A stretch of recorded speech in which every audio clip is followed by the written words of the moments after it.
के रिजाइन करने पर कई सारी बातें सामने खड़ी हुई है कि जगदीप धनखड़ जो है उन्होंने इस्तीफा दिया है। इस कारण से नहीं कि उनकी हेल्थ खराब है, इस कारण से दिया है कि यहाँ पर कोई ना कोई बात जो है, कोई ना कोई हलचल जो है सरकार के बीच में चल रही है। ये विपक्ष का कहना है। ये हम सभी ने बातें ध्यान से सुनी। अब मैं आपको संदिग्ध तौर पर जो निजी तौर पर खबरें हैं जो निकल के आई हैं या फिर मैंने जो निकाली एनालाइज करने के बाद वो सभी आपको बताई जाएगी।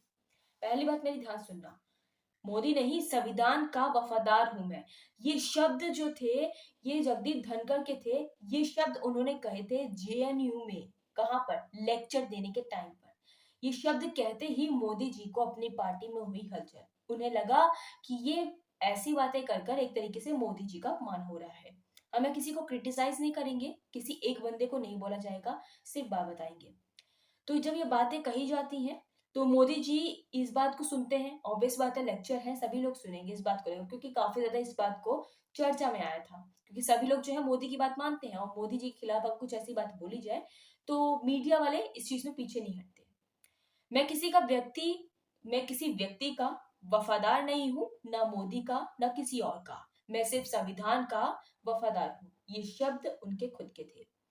ये बात के साथ साथ वो ये भी बोलते हैं कि भगवान ने चाहा तो मैं अगस्त 2027 में इस्तीफा दूंगा। मतलब बोला जाए अपने कार्यकाल को समाप्त करके फिर यहाँ से विराम लूंगा।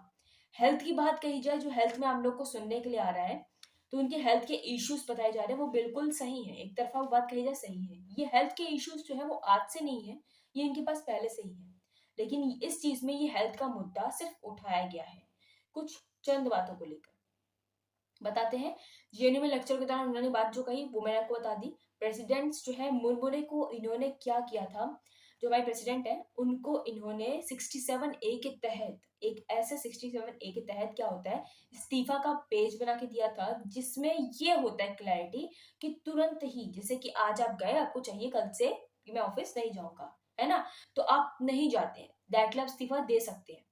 ऐसा ऑप्शन नहीं होता, क्योंकि वहां पे क्या बोलते हैं कि जब आप इस्तीफा देंगे तो कम से कम आपको 2 महीना या 1 महीना काम करके तब छोड़ना होगा। मतलब रिजाइन देने से पहले भी ये हर एक रूल में, हर एक काम कार्यकाल के जो क्षेत्र होते हैं उसमें होता है। लेकिन इस 67A के तहत आप इमीडिएटली अपनी पद से जो है वो हट सकते हैं। अब ये जब चीज हो रही थी, ये बात तो ठीक थी।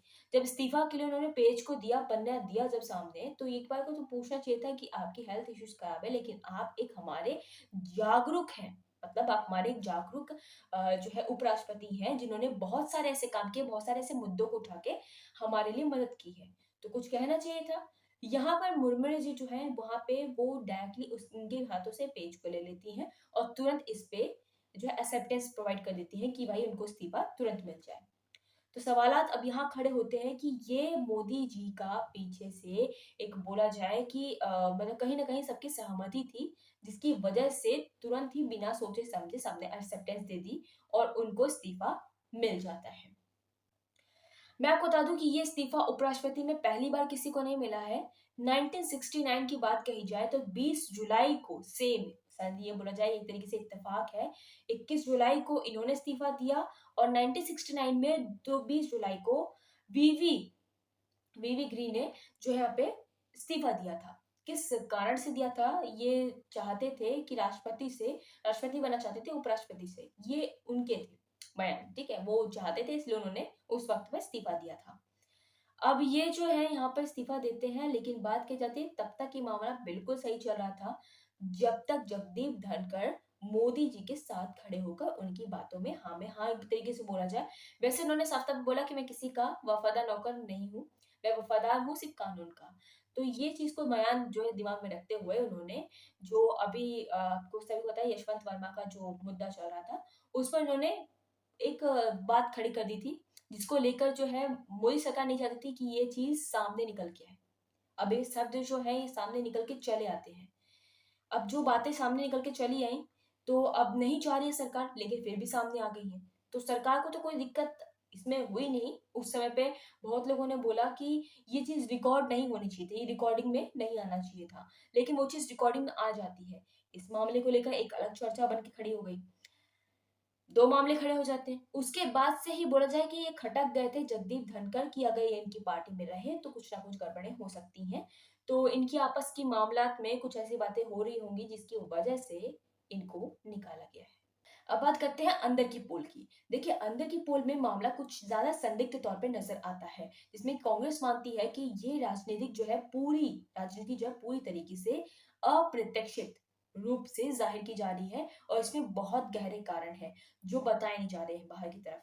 आरजेडी नेता ने कहा कि धनखड़ ने जो है वो दबाव के कारण इस्तीफा दिया है क्योंकि कोई कारण बनता नहीं है। निष्कर्ष के रूप में बताया जाए तो बताते हैं कि पहलू क्या थे उसका विवरण क्या निकला है। आधिकारिक स्वास्थ्य स्थिति बिगड़ी थी, ठीक है, इसलिए इस्तीफा दिया, ऐसा आधिकारिक रूप पे मतलब सबको समान रूप से जो बताया गया है बाहरी तौर पे वो ये है।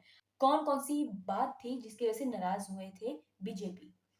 अब एक चीज अब आपको सही तौर पे बताते हैं कि क्या क्या कारण रहे थे। सीजीआई यशवंत वर्मा का महाभियोग पर प्रस्ताव का स्वीकार करना। विपक्ष इंडिया गठबंधन ने सीजीआई वर्मा के खिलाफ महाभियोग प्रस्ताव पेश किया था। धनखड़ ने इस इस्तीफा पर सिर्फ स्वीकार किया था बल्कि सार्वजनिक तौर पर नोटिस भी जारी किया था कि बीजेपी चाहती थी कि ये मुद्दा सिस्टम में दबा रहे। ये बात ये खुद बोल देते हैं ताकि वह सदन में विपक्ष को ब्लॉक कर सके। इससे केंद्र सरकार को असहज स्थिति में आना पड़ा और मोदी नाराज हुए कि धनखड़ ने बिना एनडीए नेताओं के सम्मत जो है यहाँ इस बड़ा कदम को जो है यहाँ पे उठा लिया। ये सबसे बड़ा कारण माना जाता है अब तक की यहाँ पे इस्तीफा देने के मामले में। राज्यसभा संचालन में स्वतंत्र रुख ये दूसरा कारण है। धनखड़ ने सांसद के ऊपरी सदन राज्यसभा में कई बार ऐसे निर्णय शैली अपनाई है जो बीजेपी के नेतृत्व में अप्रत्यक्ष रूप से ली गई थी, विशेषकर जब विपक्ष को बोलने की अनुमति दी गई या सरकार के प्रस्तावों पर सीधे हस्तक्षेप नहीं किया गया। यह मोदी की जो है डिसिप्लिन जो है हाउस मैनेजमेंट नीति के खिलाफ था। बीएससी मीटिंग की बात कर रहे हैं तो बीएससी मीटिंग में बीजेपी नेताओं की गैर मौजूदगी से नाराजगी हुई थी। जब वो नहीं थे 21 जुलाई को सांसद की बीएससी जो मीटिंग हो रही थी बुलवाई गई थी, किसी कारण से रिज्जू और जेपी नड्डा जैसे वरिष्ठ नेता गैर हाजिर थे, जिसमें धनखड़ को गहरा अपमान महसूस था। ठीक है, धनखड़ को गहरा अपमान जो अपना महसूस हुआ। ऐसा माना जा रहा है कि बीजेपी नेतृत्व ने जानबूझकर मीटिंग को हल्का किया था जिससे धनखड़ का कद घटाया जा सके। सुप्रीम कोर्ट पर बार बार सार्वजनिक बयान दिया गया। बताते हैं अगली खबर है आप लोग की, अगला पॉइंट है चौथा पॉइंट।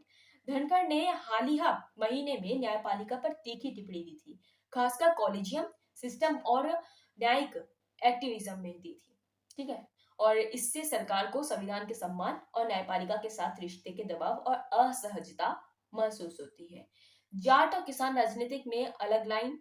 धनखड़ को जाट समुदाय और किसान पृष्ठभूमि का प्रतिनिधि माना जाता है। उन्होंने कुछ ऐसे इशारे दिए थे जिससे लगा कि वे जाट समुदाय की जो है उपेक्षा पर नाराज हैं, जिससे बीजेपी को यह डर हुआ कि अपनी राजनीतिक जो है यहाँ पे स्थिति का इस्तेमाल जन सभावना को भड़काने में कर जा सकती है। इस मामले पर अब क्या निकल के आता है सामने वो हम वेट करेंगे, लेकिन जो मामले में जो संदिग्ध जानकारी थी वो हमने आपको इस वीडियो में बता दी है।